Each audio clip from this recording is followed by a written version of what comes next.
Assalamualaikum warahmatullahi wabarakatuh. Rabbi israh li sadri wa yassir amri wahlul 'uqdatam min lisani yafqahu qawli. Subhanaka la ilma lana illa ma 'allamtana innaka antal alimul hakim wa la haula wa la quwwata illa billahil aliyyil azim. Yang saya hormati Ibu dosen, mudah-mudahan dalam kondisi sehat walafiat, ada dalam lindungan Allah Subhanahu wa taala. Amin ya Allah ya rabbal alamin.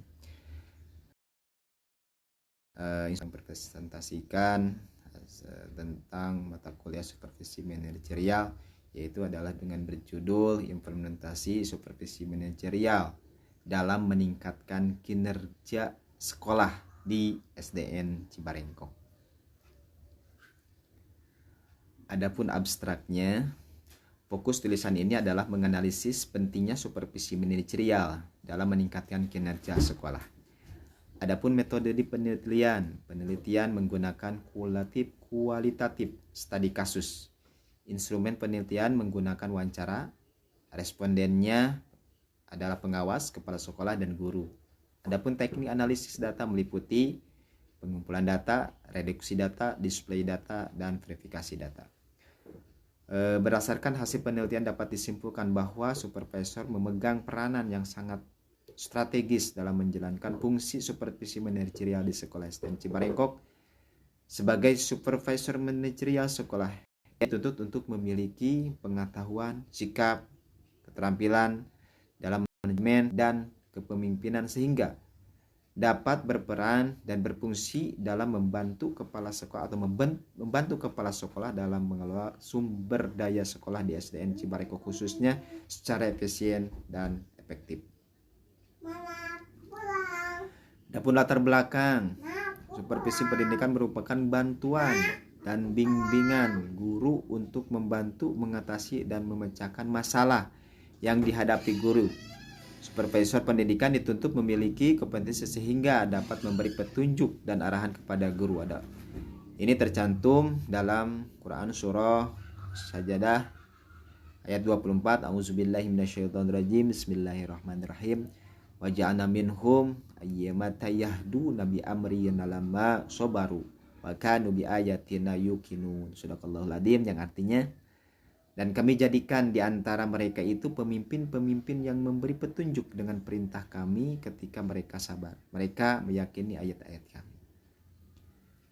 Berdasarkan ayat di atas, tugas supervisor pendidikan memberikan petunjuk kepada kepala sekolah, guru, untuk memperbaiki situasi pembelajaran dan memberi bantuan bagi guru dalam meningkatkan kualitas pembelajaran untuk membantu peserta didik agar lebih baik dalam belajar. Supervisi pendidikan pada hakikatnya adalah segenap pembantu yang ditunjukkan kepada perbaikan-perbaikan dan pembinaan aspek pembelajaran, memahami lingkungan pendidikan yang lebih luas. Maka supervisi pendidikan meliputi semua fungsi dan masalah yang ada sangkut pautnya dengan peningkatan prestasi mengajar para guru atau prestasi yang disupervisi. Upaya pemerintah secara umum dalam penetapan standarisasi supervisor sekolah dapat dilihat pada Permendiknas RI nomor 12 tahun 2007, yaitu tentang supervisor sekolah.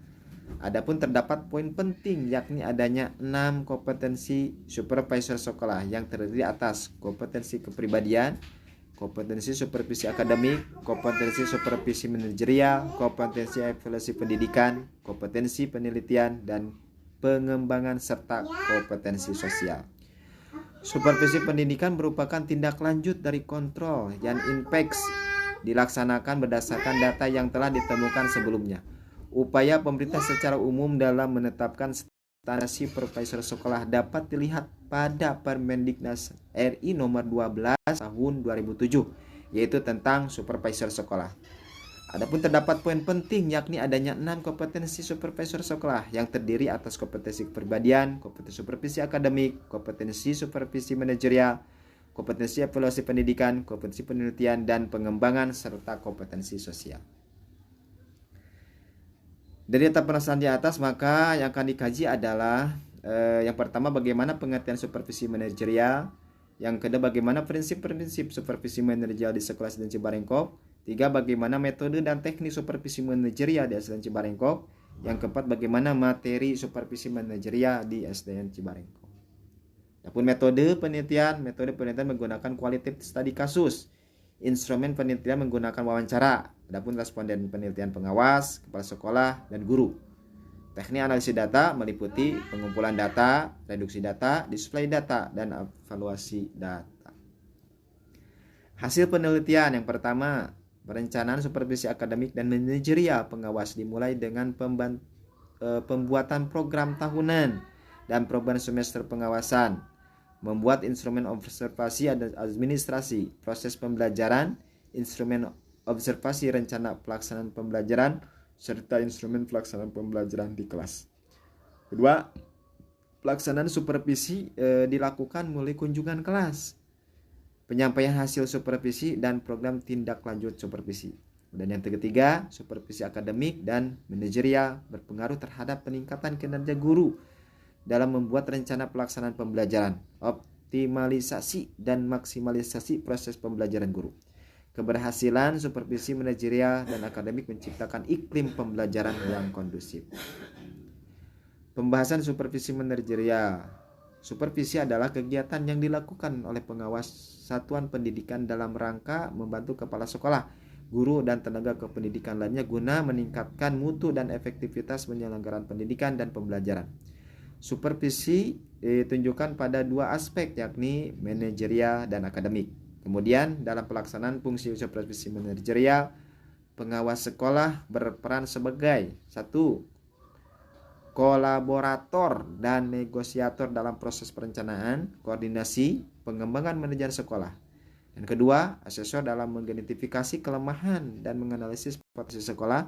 Kemudian yang ketiga, pusat informasi pengembangan mutu sekolah. Dan yang keempat, evaluator terhadap pemaknaan hasil pengawasan. Adapun prinsip-prinsip manajerial, yang pertama, pengawas harus menjauhkan diri dari sifat otoriter, di mana ia bertindak sebagai atasan dan kepala sekolah, guru sebagai bawahan. 2. Supervisi harus mampu menciptakan hubungan kemanusiaan yang harmonis. Hubungan kemanusiaan yang harus diciptakan harus bersifat terbuka, kesetikawanan, dan informal. Kemudian supervisi harus dilakukan secara berkesinambungan. Supervisi bukan tugas bersifat sambilan yang harus dilakukan sewaktu-waktu jika ada kesempatan. Kemudian supervisi harus demokratis. Supervisor tidak boleh mendominasi pelaksanaan supervisi. Titik tekan supervisi yang demokrasi adalah aktif dan kooperatif. Kemudian program supervisi harus integral. Di dalam setiap organisasi pendidikan terdapat bermacam-macam sistem perilaku dengan tujuan sama, yaitu tujuannya adalah pendidikan. Supervisi harus komprehensif. Program supervisi harus mencakup keseluruhan aspek, karena hakikatnya suatu aspek pasti terkait dengan aspek lainnya. Kemudian supervisi harus konstruktif. Supervisi bukanlah sekali-kali untuk mencari kesan-kesan guru. Kemudian supervisi harus objektif. Dalam menyusun pelaksanaan dan pengelolaan keberhasilan program supervisi harus objektif. Objektivitas dan penyusunan program berarti bahwa program supervisi itu harus disusun berdasarkan permasalahan dan kebutuhan yang nyata yang dihadapi oleh sekolah tersebut. Metode dan teknik supervisi manajerial. Dalam pelaksanaan supervisi manajerial, pengawas dapat menggunakan sebagai strategi. Di antara yang pertama, monitoring dan evaluasi. Kedua, refleksi dan dedukasi kelompok. Yang ketiga, metode Delphi. Yang keempat, ada workshop. Yang kelima adalah pembelajaran dinamis. Adapun materi supervisi manajerial, standar pengelolaan pendidikan oleh suatu pendidikan dasar dan menengah menggariskan sekolah wajib mengoptimalkan fungsi manajemen merujuk pada ketentuan setiap satuan pendidikan, wajib memenuhi standar pengelolaan pendidikan yang berlaku secara nasional yang terdapat dalam Permendiknas 19 tahun 2007, dan tugas utama pengawas adalah memantau, menilai, menganalisis data, membimbing, dan membina yang tidak terdapat dalam Permendiknas 12 tahun 2007. Kesimpulan, berdasarkan uraian di atas dapat disimpulkan bahwa pengawas sangat strategik di dalam melakukan fungsi supervisi manajerial di sekolah. Sebagai supervisor manajerial, ia harus dituntut untuk memiliki pengetahuan, sikap, dan keterampilan di bidang manajerial dan leadership sehingga ia dapat memainkan peranan dan fungsinya dalam membantu kepala sekolah dan dalam mengelola sumber daya sekolah secara efisien dan efektif. Seorang pengawas juga harus dapat memainkan peranan dan fungsinya di dalam membina kepala sekolah untuk mampu membawa sebagai perubahan di sekolah. Dalam intinya adalah ini adalah tujuannya untuk pengawas atau supervisi sekolah. Yang pertama adalah membina atau membimbing sekolah supaya sekolah tersebut sesuai dengan ketentuan-ketentuan yang seharusnya diinginkan oleh satuan pendidikan. Kemudian bimbingan sekolah tersebut terhadap supervisor sekolah yaitu tidak hanya lain adalah untuk meningkatkan kualitas atau mutu pendidikan dan mutu pembelajaran di kelas.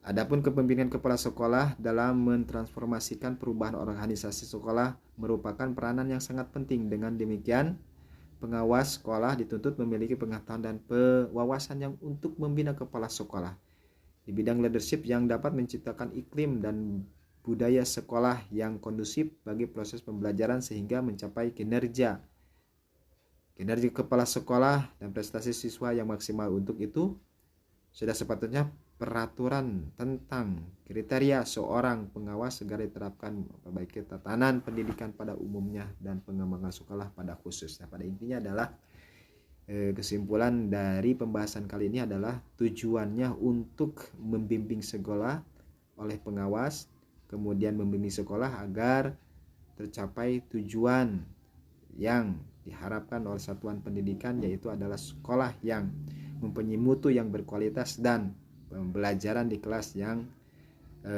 sangat baik pula terhadap sesuai aturan-aturan yang berlaku, atau untuk meningkatkan kualitas pembelajaran di sekolah sehingga menghasilkan peserta didik yang berkualitas. Itu yang saya dapat sampaikan pada kesempatan ini. Kurang dan lebihnya saya mohon maaf. Assalamualaikum warahmatullahi wabarakatuh.